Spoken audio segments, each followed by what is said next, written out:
welcome to the Calgary Herald Yoga video series. My name is Jo Steinfeld. I'm Hart. And this month's video is on increasing the capacity for your breath to travel. And when we practice yoga, we are looking at ways to open the body and to increase the pathways for the breath so that it has a nice way to access all parts of your body. And the breath is really so powerful, more powerful than we know. It has the ability to help us relax and also to put us into that fight and flight mode when we need it and even when we don't need it.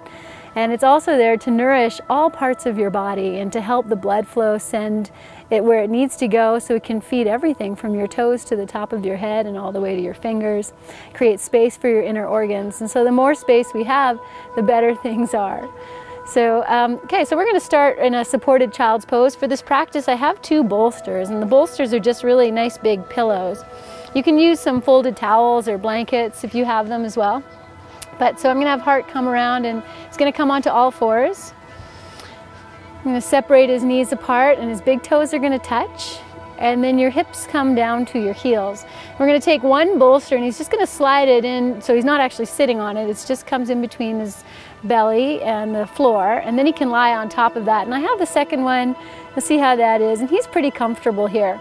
But I'll just show you what if you're not so comfortable, sometimes you can put something between your hips and your heels, a blanket, another towel, and you can also increase the height, and that's fine. We're actually going to stay there. So what we're going to use this pose for, it's an excellent pose. It's very grounding because you're close to the ground. It opens your hips, tops of your feet.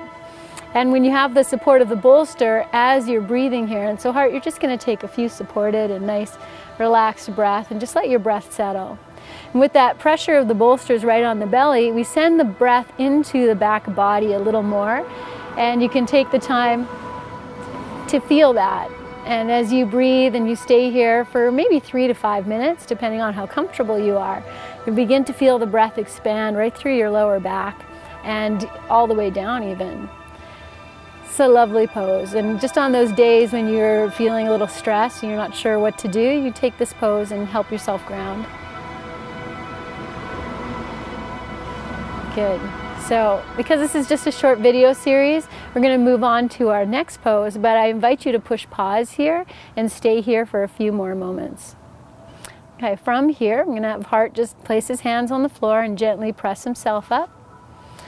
Good. Okay, so we're going to continue to help the body open and make some more pathways for the breath, and we're going to come into what we call Shavasana 2. So we'll take one of those bolsters out, and Hart will take the other bolster, and he's just going to lay it along the lengthwise of the mat or the floor if you don't have a mat.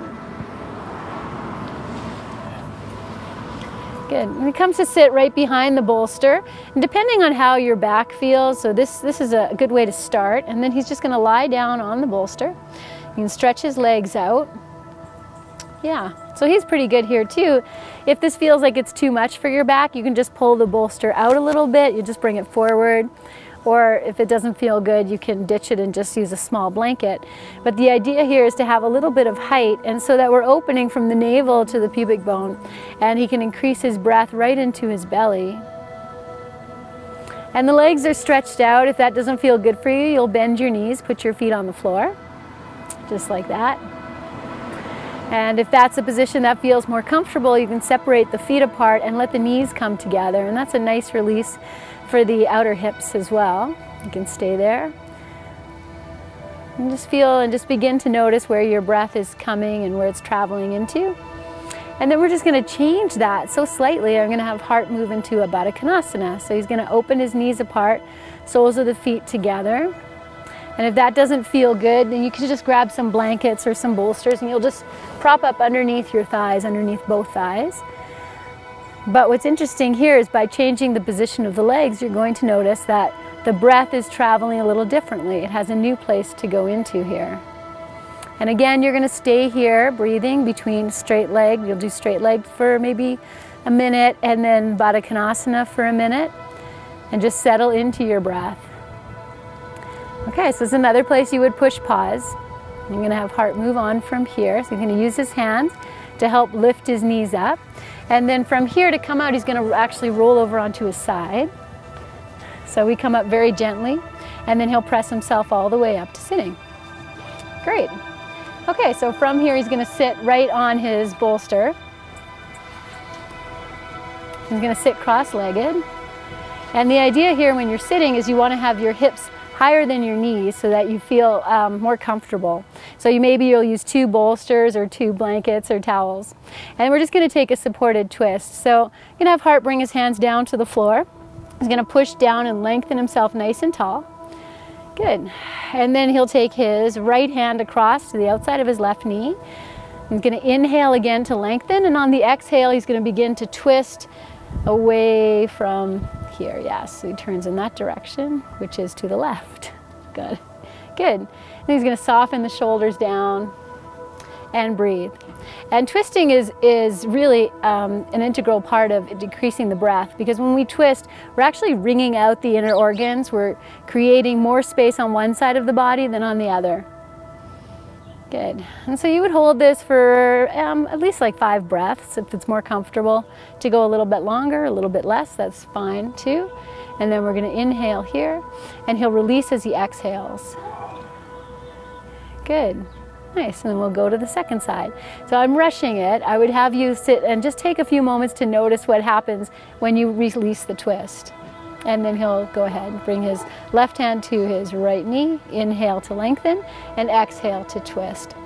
An important thing too when you're twisting here, because there's not a lot of mobility in the lower back, is that coming in this direction, his right hip is going to shift back a little bit and the left hip is going to shift forward. And that's an important part of twisting, especially seated twists.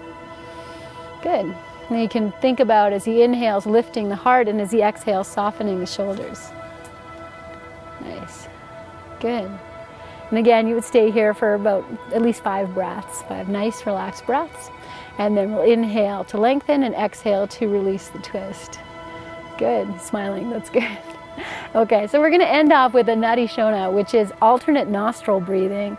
And we also, you know, when you have a cold and you feel like one side of your nose is more open than the other.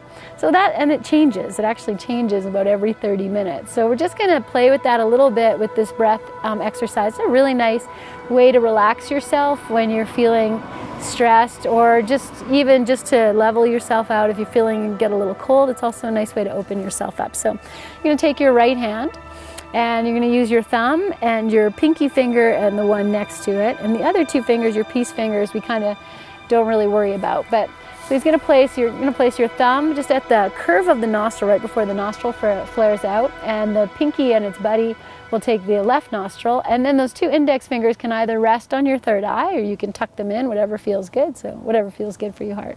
And we'll start with both nostrils open and close your eyes. And you're just going to take a few breaths here. And then from here, on his next inhale, he's going to seal off his right nostril. And he's going to exhale through the left. Yeah. And inhale through the left. And then close off the left nostril, open the right nostril, and exhale through the right. And then we inhale through the right, hold the breath, change nostrils, and exhale through the left. So we switch with every exhalation. And it's just going to sit there for a few minutes. You're going to do this at least 10, 20 cycles if you're comfortable. If it feels hard to breathe and you need to open your mouth to cheat a little bit, that's okay. But really try to just be relaxed, even if the breath feels like it's not so open on one side, because the benefits when you release will be worth it. So I'm going to leave Hart here and just let him keep on breathing. And yeah, good. So thank you so much, you guys, for playing yoga with us, and happy breathing, happy yoga, and namaste.